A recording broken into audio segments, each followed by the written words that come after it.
Want a little magic in your life? Then take a stroll through the psychic fair.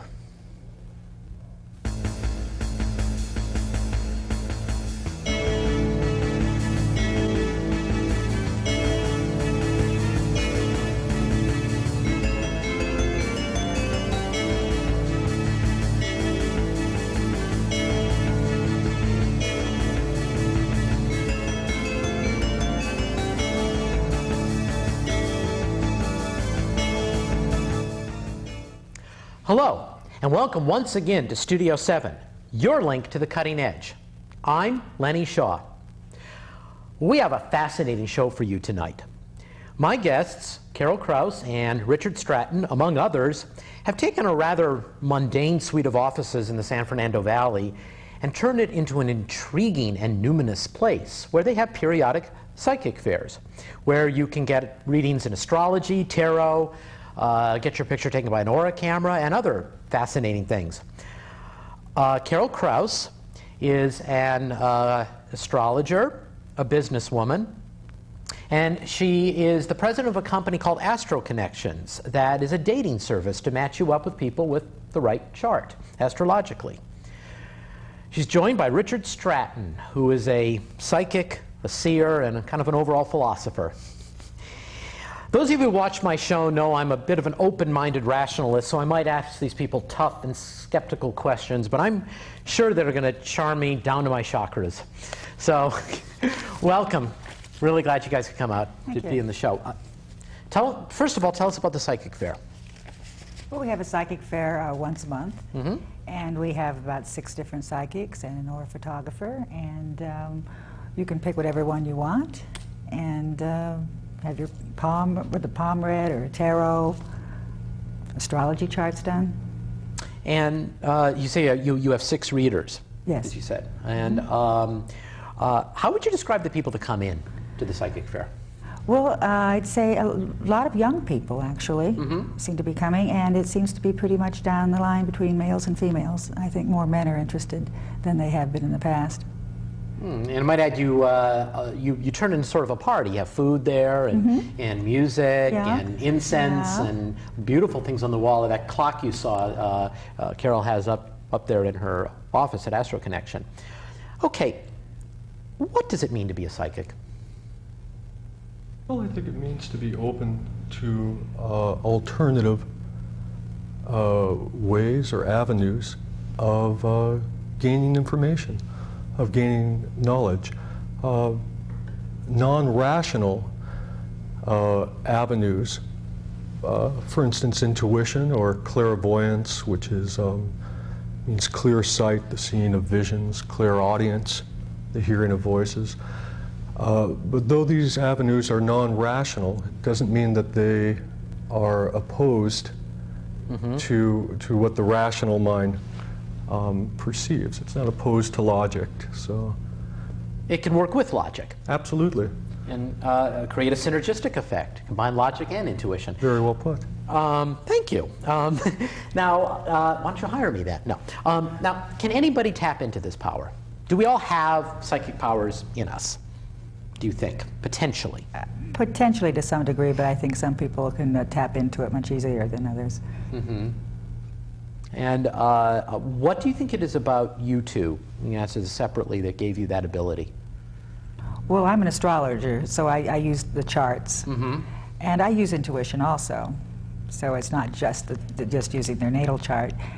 But that was why how I tap in through astrology. But how about you? Well, for me, I think it's a combination of exposure, early exposure. I had a great-grandmother who was one of the last of the Victorians and sat in one of those large Victorian chairs and had her cane, and she was crippled, and I was 6 years old, and we went to my aunt's funeral. She couldn't go. So when we came back, I called her Grammy. We all called her Grammy. She was sitting in her chair with her crystal ball, and I said, "Grammy, I'm sorry that you couldn't be there." And at which point she got very upset with me, said, "I was there." And she proceeded to tell us the order in which we walked in to the funeral parlor, where everybody sat, what everybody was wearing, what my dead aunt in the coffin was dressed in, and the color, down to the color of the carnations. So I had that exposure as a child, so I knew it was a possibility. And once you discover the possibility of it, if you work hard at it, like anything else, if you devote time to it and a little discipline to it and reflection, I think almost anybody can start drawing upon these higher or deeper factors. What a great way for you to begin, someone you loved and respected so much in your life. Yeah, and feared as a child too. Okay, I guess that goes along with it. Yeah, yeah. Now, Carol, you were raised as a Catholic. Yes. Did that help or hurt your spiritual quest? I think it helped me find another spiritual quest. I think you just answered my question. Yeah. But you were telling me that you think that Christ was a mystic. Yes, I do. Yeah. Yeah, it's. You both said something very interesting to me. You said, because move away a bit from your personal experiences to the societal experience, that what you're doing at the Psychic Fair and in your other work, the people are more ready for it than they would have been 40 or 50 years ago. Why is that, do you think? Well, I think it's because of the planetary configurations. I think we have a resurgence of the similar configurations we had in the 60s. And I think that when we began that idealistic future, we're starting to realize it now. And people are opening up their consciousness and awakening. Well, for the most part, I think it has to do with experience. The world that we call psychic or mystical has been with us always. And you sit down with anybody and they're bound to have one or two experiences that are not by the normal means that we're used to experiencing. And so we had a whole body, I think, of experience of these altered states, visitations from the dead, or telepathy, or astral projection in our culture. And this has been building up and building. And finally, the cap of conventional wisdom can't hold it any longer. And we have to come to grips.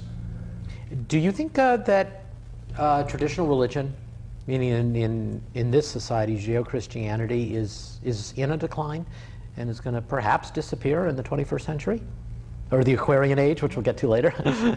Well, I do. I think that the religions are sort of breaking apart, and I think people are looking for something more meaningful. I don't know whether Christianity or Hinduism is really going to dissolve and die away in our life, but I think they're going to be more, conventional religion is going to be more hard-pressed to deliver. And you know, even conventional religion is much more open to altered states of consciousness than they have been. Sure, there are Christian mystics, Jewish mystics. You said something very interesting to me when we met earlier, Richard. You said that modern Christianity takes what is in the Bible, takes essentially ancient Semitic poetry and reduces it to the level of a Harold Robbins novel. Yes. What did you mean by that? Well, what I meant by that is, for instance, take the very first line of Genesis. In the beginning, God created. You can look at that, and the actual Hebrew, because Hebrew doesn't have any vowels, just consonants. So you can have a word which has several meanings. For instance, in the beginning also means in his head or by thought. And a mystical rabbi would have both those ideas, the idea of the beginning of creation, the beginning of the creative process, and thought. So it makes Genesis a living document, since we think, and since God created by thought, the same might be true for us, and that opens up a whole vista, and it keeps these ancient traditions alive. To interpret them literally is really the one thing that the Judeo-Christians have done to diminish You mentioned, popularity. for example, Christ's metaphor about the end of time, I believe. Yes, like, first of all, when we talk about mysticism, we're talking about an experience. There's no preconditions to that experience. Like you said, you can be Christian, Jewish, atheist, but we're talking about a particular experience in which there is no separation. That what Alan Watts used to call the skin encapsulated ego. Everything from the skin in is me, and everything from the skin out is not me. That dissolves. And the sense of time, of course, dissolves with that. So to me, when Jesus is saying the kingdom of heaven is in the midst of you, and you know it not, and the end of time is upon you. Well, mystics always talk about a timeless state, the end of time. Yes, you feel like you're taken out of the space-time continuum when you're in the ecstatic state. So I don't think it's so much a series of events that are coming, because how can you talk about the coming of the end of time? Right. You know, I think that we're talking about an actual experience of an altered state of consciousness. Has anybody walked into the psychic fair and said, uh-oh, this stuff is black magic or even Satanism? Have you had that experience where people have said? No, that's never happened. That's never happened? No. Okay. I figured they probably wouldn't go in there in the first They place. probably wouldn't be there if that's what... Okay. Now, in my own experience, I have never been a conventionally religious person. I have, in my life, been a scientific rationalist. I am still, but I'm open to more things now. That's one of the reasons I'm intrigued by what you two represent. Okay, first off, most scientists say that the psychic stuff, particularly astrology, which is your first love, Carol, is a bunch of bunk. What do you say? Oh, I don't know. I think that astrology is becoming a valid science to help us learn our life patterns and our cycles. I mean, in England, astrology is very well thought of. I mean, it's much more so than it here in the United States. And I think we're using this to guide our lives. Well, I think what happens a lot is that unlike tarot, which you practice, you're the resident expert on tarot, I guess, in the psychic fair, you can be relatively metaphoric when you're looking at tarot cards, when you're scrying, when you're looking at crystals. Astrology, though, because it addresses physical properties to some extent, it addresses materialism, so it gets in a little more trouble with the rationalist mind than what I'm trying to say is, I'll try to, for once in my life, be simple, is that it resembles a science, and it's hard to be metaphorical about it, because is there cause and effect in astrology in your mind? In my mind, it's the conventional explanation of astrology within the or under the auspices of a causal philosophy, a cause and effect, which discredits it. What we do know, and if your audience is interested, they should pick up Carl Jung's book on synchronicity, the Swiss psychologist who coined the word synchronicity, and who used astrology has his case material statistically to prove synchronicity. Now, what does that mean? What it means is that when the planets are in certain configurations, we have noticed throughout the eons that certain behaviors and events are more likely to occur. But we need not necessarily posit a causal relationship. Okay, that's the important point. So that Jupiter, you know, you get into the magnetism of Jupiter streaming out into the earth and causing us to become rich or something. But what we have noticed is that when Jupiter is in a certain portion of the sky, in a certain house, that certain behaviors occur with more frequency. Okay, and again, I got to emphasize that point then. Astrology then, in your mind, does not claim that the planets are causing these things to happen. They say that there is an association with them. Yes, it's association. A-causal, okay. or a mutual arising. Which implies that both the events that happen and the position of the stars are perhaps an effect of a deeper cause, perhaps. Does that make any sense? Because that they are both... Yes, okay. Indeed it does. They have to meet somewhere, and they may in fact meet within the imagination of mankind. In the same way that there are no longitudinal lines really, but there really are, in the sense that we'd better have our latitude and longitude if we're going to meet somewhere in the ocean or something, but those lines are imaginary. Right, okay, so, and to those that may still have some, be of a scientific bent and be kind of like listening to this, wanting to believe in astrology but having trouble. Richard, you mentioned something about someone I have a great deal of respect for, Stephen Hawking, and a medieval rabbi. What was that? Oh, yes. There is a book, a voluminous book, called the Zohar, which in Hebrew means brightness, which is the main book of the Kabbalah, which is Hebrew or Jewish mysticism. And we think it was penned no later than the 12th or the 1300s. And it is, I believe they call it a Mishnah, that is, it will have, go through the biblical verses of the 5 books of Moses, the Torah, and have a commentary on them. Well, in the commentary to Genesis, one of the commentaries is this rabbi speaking about how when God created the world, he inscribed into this vast emptiness a point. Simply a little point, no bigger than a pinhead. And this point exploded. And the consequent effect of that is the universe. Well, Stephen Hawking talks about the same thing. And I think that recently through, I'm not sure what type of waves it is, his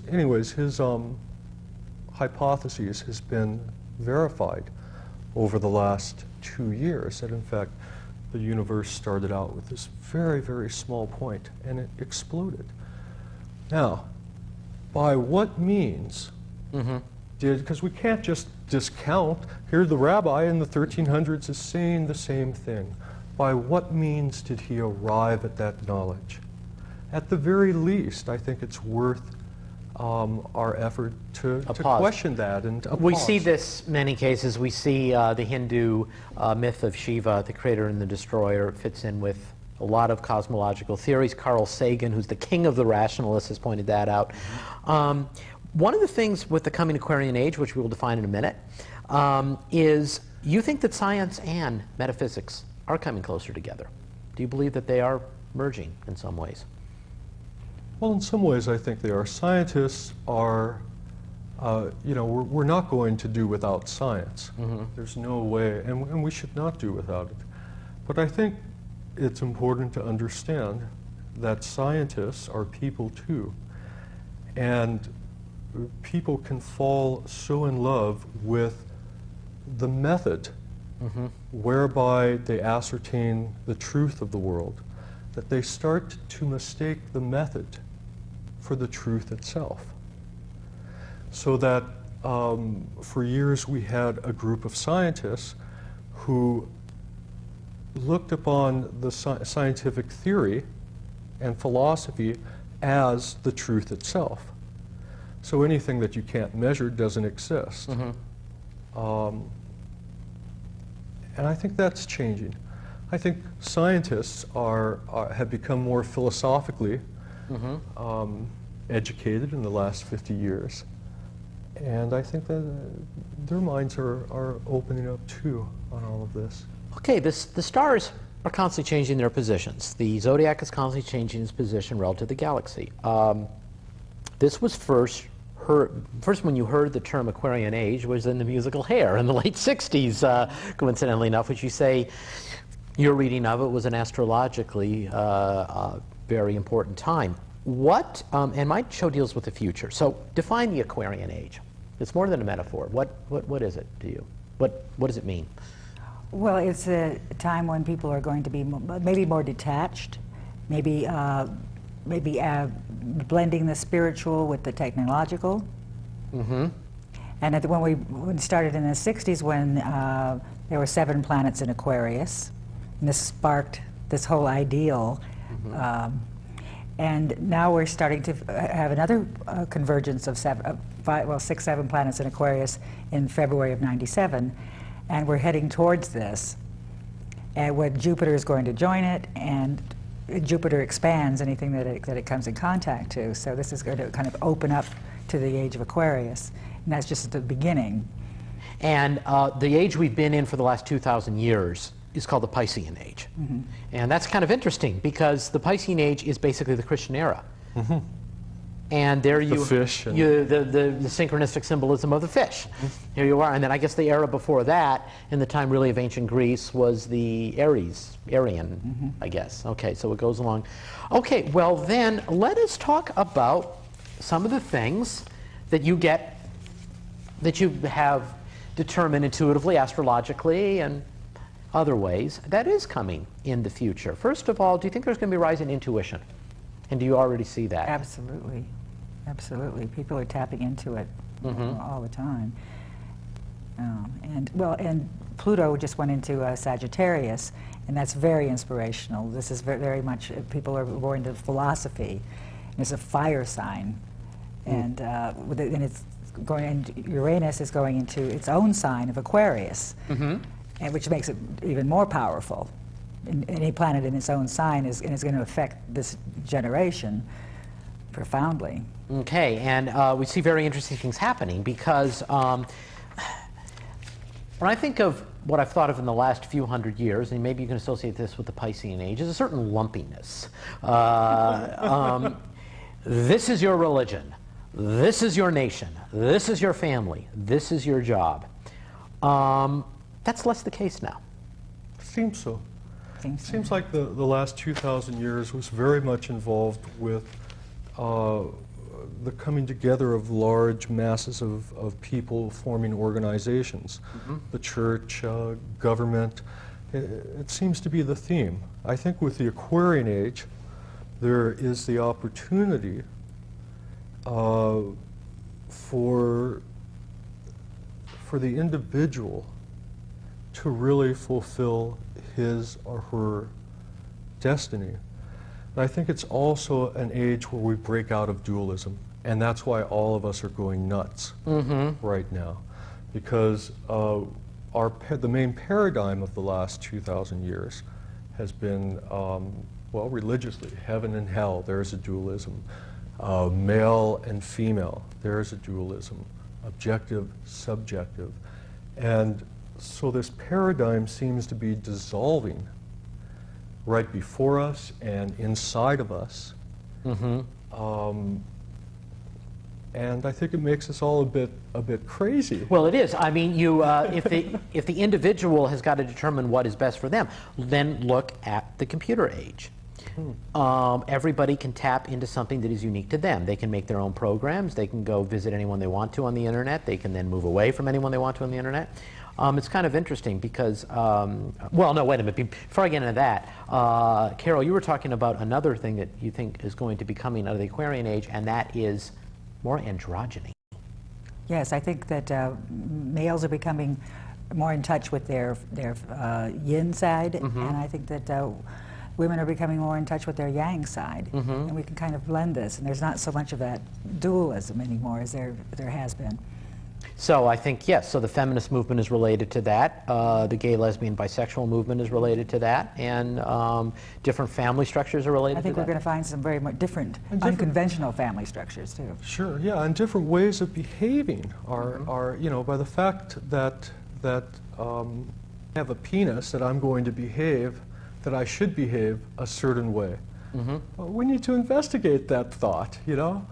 Why not by the fact that I have a mole on my face that I should then behave some other way? Yes. Whoever came up with this idea that because of our genitalia, it determines our behavior and our style in the world.